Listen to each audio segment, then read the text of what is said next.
warahmatullahi wabarakatuh. Selamat datang di podcast perdana kami.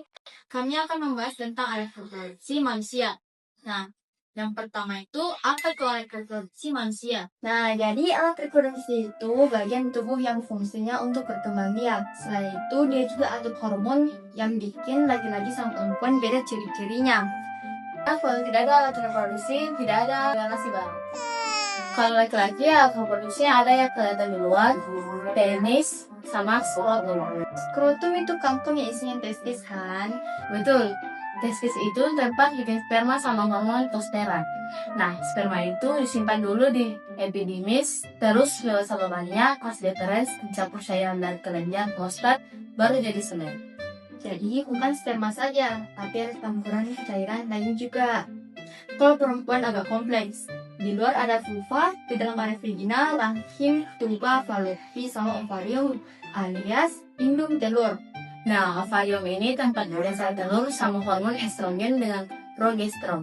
Kalau sperma bertemu sel telur, biasanya itu tuba, fallopi, lalu janinnya berkembang di rahim. Itu perempuan tiap bulan mengalami menstruasi. Itu proses seluruhnya di rahim kalau tidak ada perubahan. Biasanya 28 hari siklusnya, mulai dari fase haid, lalu sel telur berkembang, masuk ke fase ovulasi, alias makan subur, kemudian rahim siap menerima janin. Kalau tidak jadi hamil, kembali lagi ke haid. Kalau sperma berhasil buahi sel telur dan nempel di dinding rahim, baru terjadi kehamilan. Betul sekali, janin berkembang selama kurang lebih 9 bulan, dibagi 3 trimester. Tiap trimester ada tantangannya sendiri buat ibu hamil. Kalau belum siap punya anak, bisa pakai kontrasepsi. Ada cara alami, misalnya itu masa subur, ada juga pakai alat kayak kondom, spiral, bisa juga hormonal, kayak pil KB atau suntikan. Jadi kontrasepsi bukan berarti tidak mau punya anak, tapi supaya lebih terencana waktunya. Tapi ingat, alat reproduksi bisa juga kena penyakit. Contohnya apa? Infeksi menular seksual kayak sifilis, gonore, HIV, AIDS, ada juga kanker serviks, kanker prostat, sama infeksi jamur atau bakteri. Makanya penting sekali jaga kebersihan dan kalau ada gejala aneh langsung periksa ke dokter. Ya, jadi jaga pergaulan bukan cuma dengan ikut yang jelek, tapi juga bagaimana kita isi waktu sama teman dengan hal-hal positif. Betul, rasa penasaran soal kayak itu wajar. Tapi jangan sampai kebawa arus pergaulan bebas. Bisa bikin hamil di luar nikah atau kena penyakit menular. Ingat tuh juga itu wawancara pernah ada itu yang bilang pertemanan remaja dulu sama sekarang beda jauh. Iya betul, dulu anak-anak mainnya di luar, berlari, main petak umpet, congklak, gobak sodor.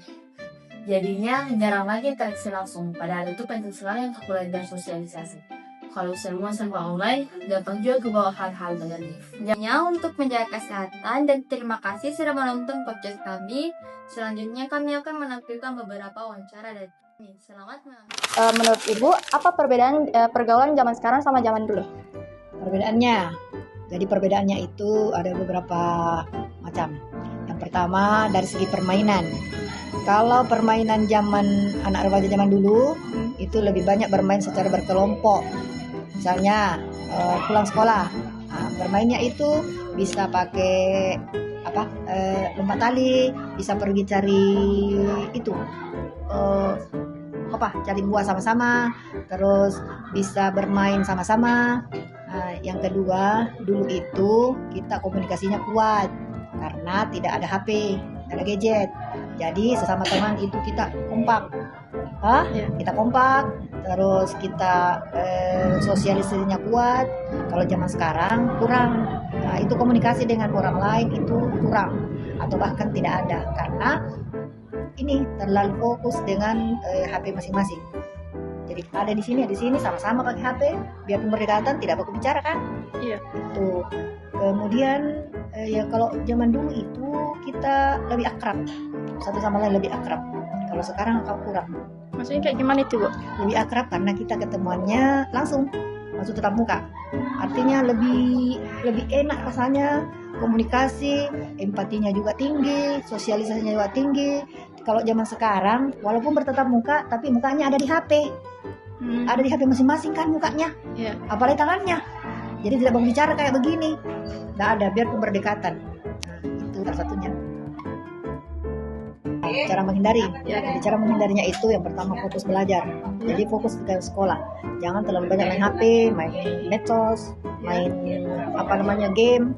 Itu yang merusak. Yang kedua, pertinggi komunikasi dengan teman. Maksudnya komunikasi yang baik ya. Komunikasi yang baik, sering bersosialisasi.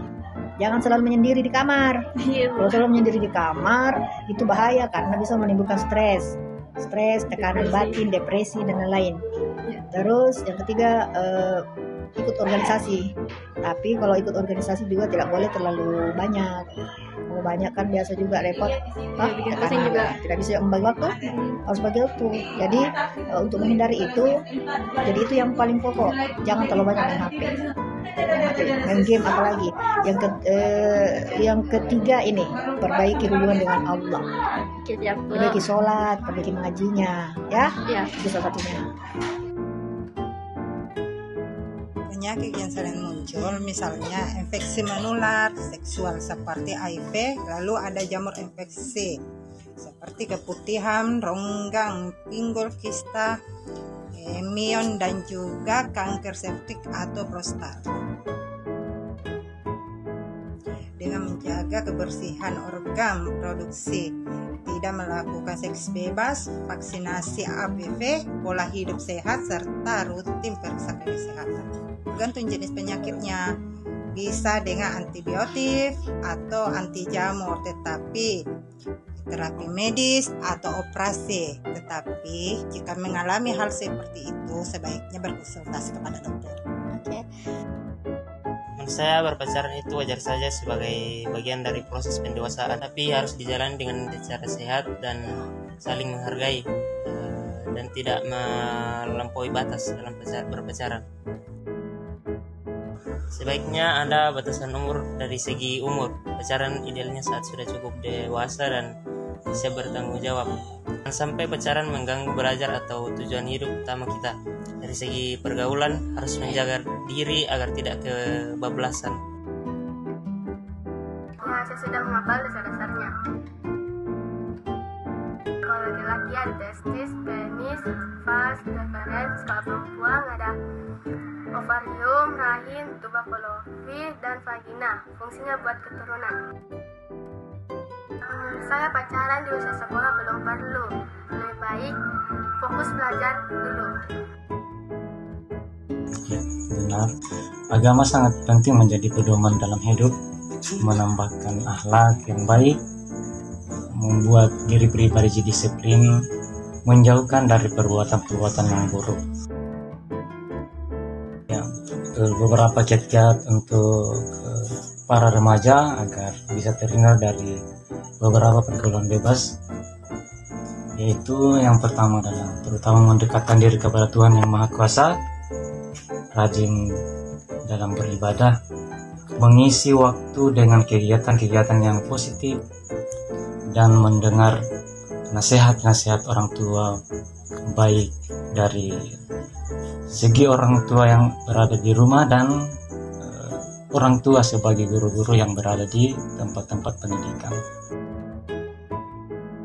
Mendidik anak remaja penuh dengan tantangan, kadang khawatir tapi kadang juga bangga lihat mereka mandiri. Tante beri kebebasan tapi ada aturan, seperti soal waktu, kesepanan dengan pengguna HP. Kalau pacaran masih di usia remaja, Tante kurang setuju karena lebih baik fokus sekolah saja.